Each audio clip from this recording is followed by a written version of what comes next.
Google map use কৰিবলৈ সকলোৱে জানে আৰু মেপ ৰান কৰিবলৈ ইণ্টাৰনেটৰ প্ৰয়োজন, যিটো সকলোৱে অৱগত।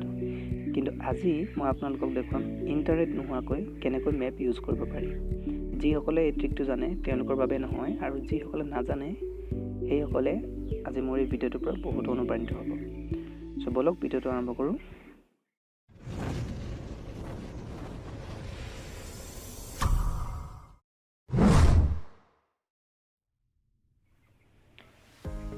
ইণ্টাৰনেট নোহোৱাকৈ মেপ আপোনালোকে ইউজ কৰিবলৈ হ'লে প্ৰথমতে মেপত যাব লাগিব।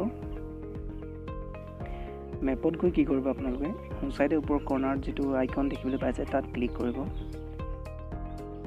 ক্লিক কৰাৰ পাছত ইয়াত অফলাইন মেপ যিটো দেখিছে আপোনালোকে তাত ক্লিক কৰিব।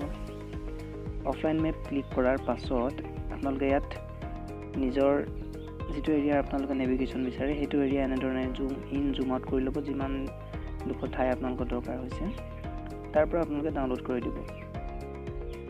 ডাউনলোড কৰাৰ পাছত সেইটো যেতিয়া 100 কমপ্লিট হ'ব, তেতিয়া এই মেপখন আপোনালোকে অফলাইনটো চলাব পাৰিব বিনা ইণ্টাৰনেটত। ইণ্টাৰনেট নোহোৱাকৈ আপোনালোকে চলাব পাৰিব, কিন্তু আপোনালোকে ডাউনলোড কৰি ল'ব লাগিব। ডাউনলোড কৰাৰ পিছত আপোনালোকে চলাব পাৰিব।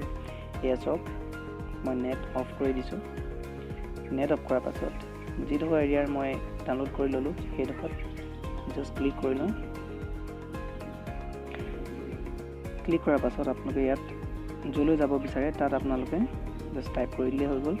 মই উদাহৰণ এটা টাইপ কৰিছোঁ উদাহৰণ দেখাবলৈ। এয়া মই সাপেকাঠি টাইপ কৰিছোঁ, সাপেকাঠি। তাৰপৰা আপোনালোকে যেনেধৰণে অনলাইন চলে ঠিক তেনেদৰে অফলাইনো চলিব। জাষ্ট ডাইৰেকশ্যনত ক্লিক কৰিব। ডাইৰেকশ্যনত ক্লিক কৰাৰ পিছত চাওক, অনলাইন যেনেকৈ চলে অফলাইনত ঠিক তেনেদৰে চলিছে, আপোনালোকে চাব পাৰিছে। ছেইম অনলাইনত যেনেকৈ চলে অফলাইনটো তেনেকৈ চলিব, কিন্তু ট্ৰাফিকত কিছু